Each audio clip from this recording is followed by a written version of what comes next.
My teacher thought I was cheating on a test, and she literally sent me to the ER. In ninth grade, I ended up with the worst teacher in our school. She was already infamous for once trying to force a Muslim girl to remove her head covering because she believed the student was hiding headphones.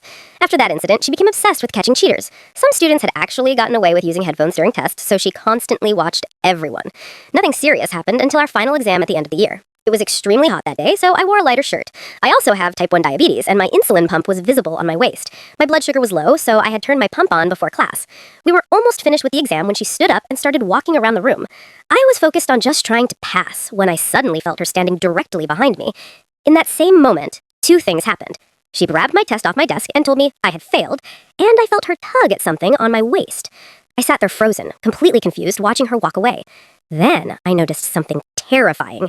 She was holding scissors. That's when I realized what had happened. She had seen the tubing from my insulin pump and assumed it was a headphone wire.